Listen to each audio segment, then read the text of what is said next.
Welcome to Midnight Mystical Storytime. Tonight we open the old books and listen to the stories that still hum under the surface.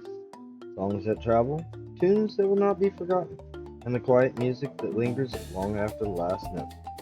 Settle in, the hour is late, the fire is low, and the stories are waiting.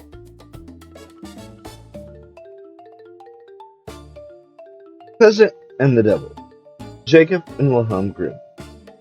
Once upon a time there was a clever, wily peasant whose tricks could be much talked about. The best story, however, is how he once got the best of the devil and made a fool of him. One day the peasant had been working in his field, and just as it had been getting dark, he was getting ready to go home, when in the middle of his field he saw a pile of burning coals. Filled with amazement, he walked toward it, and sitting on top of glowing coals there was a little black devil.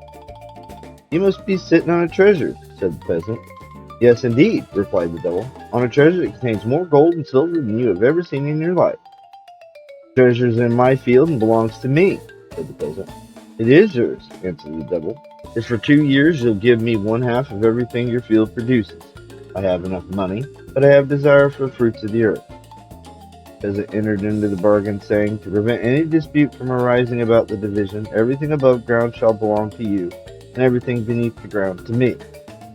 The devil was quite satisfied with that, but the cunning peasant had planted turnips. Now, when harvest time came, the devil appeared and wanted to take away his crop, but he found nothing except yellow withered leaves, and the happy peasant dug up his turnips. "You got the best of me this time," said the devil, "but it won't happen again. Next time, what grows above ground shall be yours, and what is under it shall be mine." "That is all right with me," answered the peasant. When planting time came, the peasant did not plant turnips again, but wheat. The crop ripened, and the peasant went into the field and cut the full stalks off at ground level. When the devil came, he found nothing but the stubble, and he angrily disappeared into a chasm in a cliff. "That's the way one has to deal with foxes," said the peasant, and then carried away the treasure.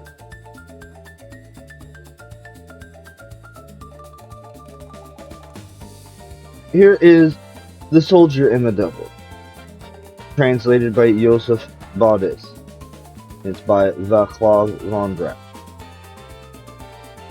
A discharged soldier was going home. He had only 3 pence in his pocket. As he was going through the forest, he met a beggar. The beggar asked him for a penny. The soldier gave him one and went on his way. Then he met another beggar. This beggar was very ill, and he asked the soldier for a penny. So the soldier gave him the other penny. Then he met a third beggar. This beggar was half dead. The soldier took pity on him and gave him the third penny. Soon after he had left the forest, our Lord appeared to him, and in return for those 3 pennies, he granted him 3 boons. For the first boon, the soldier chose a pipe that should be full of tobacco whenever he wished, so that he might always have a smoked handy. The second boon he asked was that if he wanted to put anyone in his knapsack, they would soon be in it as soon as he said, "Leap into that knapsack." The third boon was that his purse should be full of gold coins whenever he knocked on it. The Lord said, "So be it." Soon afterwards he came to a mill and asked for a night's lodge. They said they only had one room for themselves, the other one was haunted by a devil every midnight. But the soldier wasn't afraid. He said that they could leave him there alone, he didn't mind a bit. He sat down at the table and played cards. When midnight came, there was a terrible noise, and the devil appeared, sure enough. When he saw the soldier playing cards, he grinned. He was sure he had him. So he sat down opposite him and began to play too. It was nearly 1 o'clock at last, time for him to go, so he caught hold of the soldier and tried to tear him in pieces. But he had no success, for the soldier said, "Leap into my knapsack," and the devil was in it. And then the soldier threw the sack with the devil in it under the bed and went to sleep in the bed. In the morning, as soon as he had gotten up, the millers went to see if the soldier was still alive. They were greatly surprised to find him all right. They said they would give him anything he wanted, but he wouldn't take anything. Off he went and called at a blacksmith. He told the blacksmith to give the devil in the sack a good hammering and then let the devil go. After that he came into a town. He heard that there was a count's daughter there who was an accomplished card player. He won everybody's money from her. He went to her palace and asked her if she would play with him. He was ready. So they played and played, but she couldn't win all his money from him, for his purse was always fuller than before. It was late by now, and the lady was sick of the game, so he went to bed. He put the 3 precious gifts on the table, but when he got up in the morning, they were gone. The lady had stolen them from him. He grieved over his bad luck, but it was no use, and he had to leave the palace. As he went on his way, he saw a fine apple tree by the side of the road with delicious apples on it. So he took an apple and ate half of it. Then he went on his way, but he was surprised to see that everybody who looked at him ran away from him. So he went to a well and saw that he had horns on his head that came from eating the apple. Back he went and found a pear tree. He ate half a pear, and the horns fell off. He thought that he would give the other half of the apple to the lady, and perhaps she would get horns too. So he went and gave her the half apple. She enjoyed it very well, but soon horns grew on her head. The count called together all the doctors and asked them to operate on the horns. But the more they cut at the horns, the longer they grew. So the king proclaimed that she would marry the man who should rid her of the horns, but if he failed, his life should be forfeit. So the soldier came back and told the lady he would rid her of the horns if she would give him the 3 treasures back. She agreed at once. So he gave her the other half of the pear, she ate it, and the horns fell off. The soldier was quite happy now. One day he met Death, and he said to him, "Leap in my knapsack." And Death was immediately imprisoned in the knapsack. The soldier was carrying Death about for some time, until at last the Lord appeared to him and told him he must not do that. He must let Death go, for people could not die, and there would soon be too many of them in the world. So he let Death go. He wanted to go to heaven himself, but he went to hell. And as he drew near hell, the devils closed the gate. They were so frightened of him. When he reached the gate of heaven, he knocked. St. Peter opened the gate, but he wouldn't let him in. The soldier asked him to let him have just one peep, so that at least he might know what heaven looked like. Now he remembered that he still had his soldier's cloak in his knapsack, so he took it out of the knapsack and threw it into heaven. Then he jumped after it and sat down on it, and then said he was sitting on his own property. He sat there for a full 100 years, though it only seemed a short time to him. But he couldn't come to an agreement with St. Peter on the case, so our Lord told him that he must first die, for no living people were admitted into heaven. So the soldier had to leave the premises. He returned to this world, and afterwards he went to heaven again, and there he is still, as bright as rain.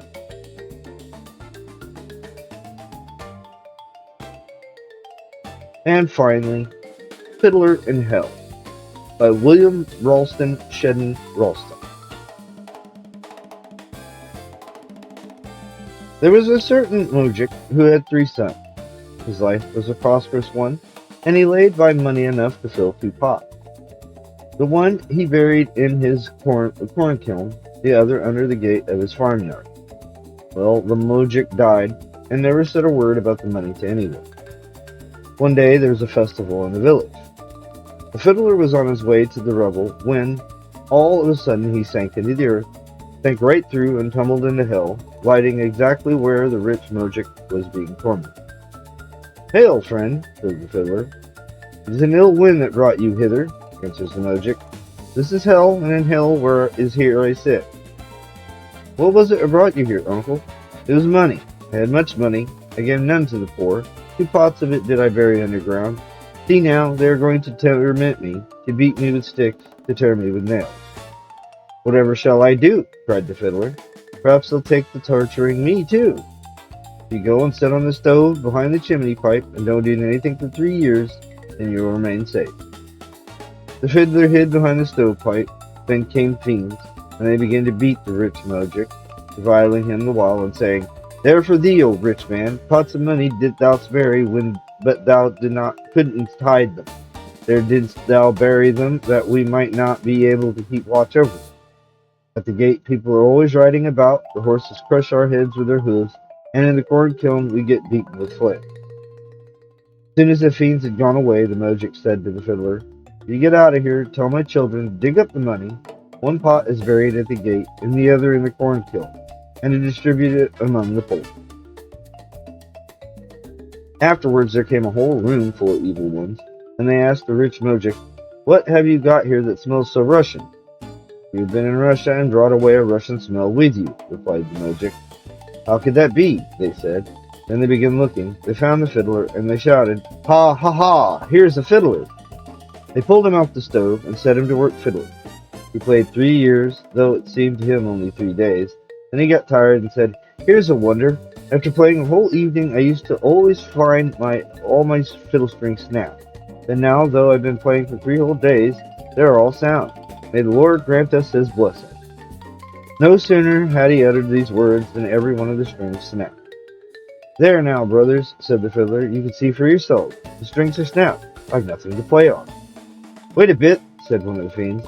"I got 2 hanks of catgut. I'll fetch them for you." He ran off and fetched them. The fiddler took the strings, screwed them up, and again uttered the words, "May the Lord grant us his blessing." In a moment, snap went both hanks. "No, brothers," said the fiddler, "your strings don't suit me. I got some of my own at home. By your leave, I'll go for them." The fiends wouldn't let him go. "You wouldn't come back," they say. "Well, if you won't trust me, send someone with me as an escort." The fiends chose one of their number and sent him with the fiddler. The fiddler got back to the village. There he could hear that in the farthest cottage a wedding was being celebrated. "Let's go to the wedding," he cried. "Come along," said the fiend. They entered the cottage. Everyone there recognized the fiddler and cried, "Where have you been hiding these 3 years?" "I've been in the other world," he replied. They sat there and enjoyed themselves for some time.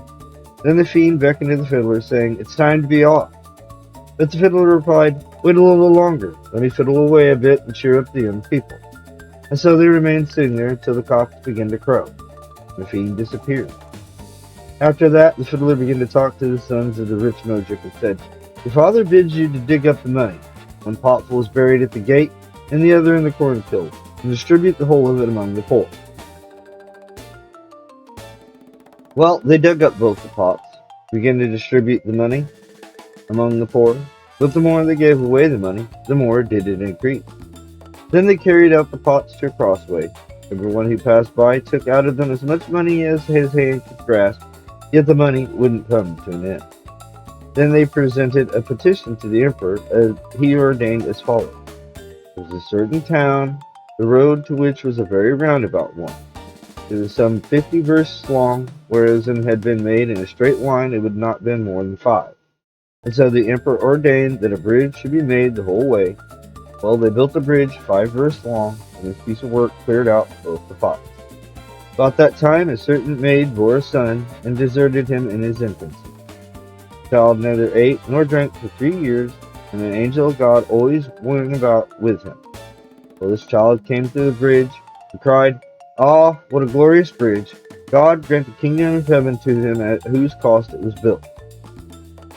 The Lord heard this prayer, and ordered his angels to release the rich moujik from the depths of hell.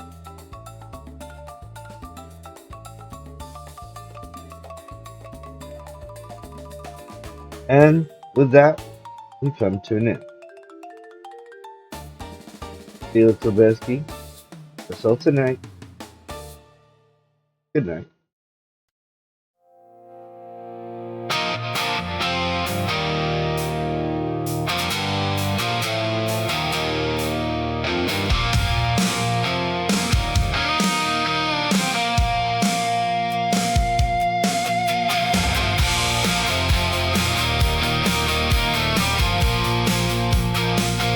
I was burning through the morning, like the dark couldn't hold me. Every road looked wide open, every warning felt like dust. Heart wide open, feet on fire, nothing in the rear view yet. I was only running forward, didn't know the cost of speed.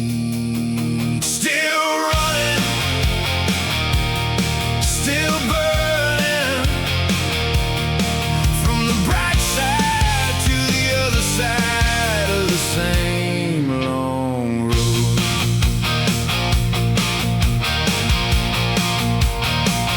Then the weather turned against me, same fire, had to lean into it.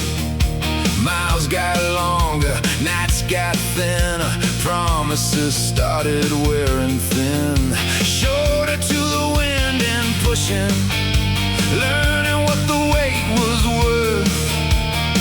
I kept moving through the weather, even when it wore me down. Still running, still burning, from the bright side to the other side of the same long road.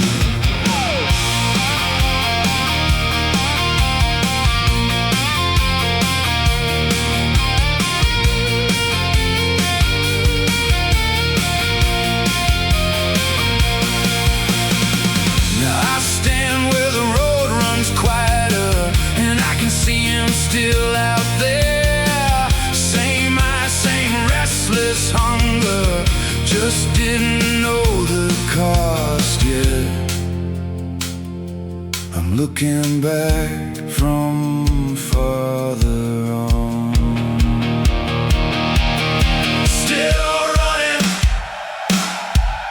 still burning, from the bright side to the other side of the same long road.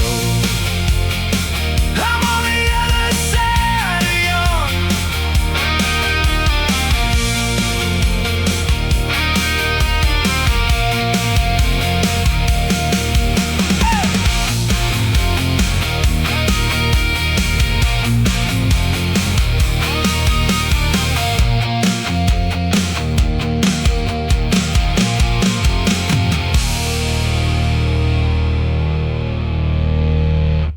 And so the songs travel on. This has been Midnight Mystical Storytime from SL Tonight. Thank you for listening in the quiet hour. We'll meet again when the next tale is ready. Until then, keep the old stories closed. Good night.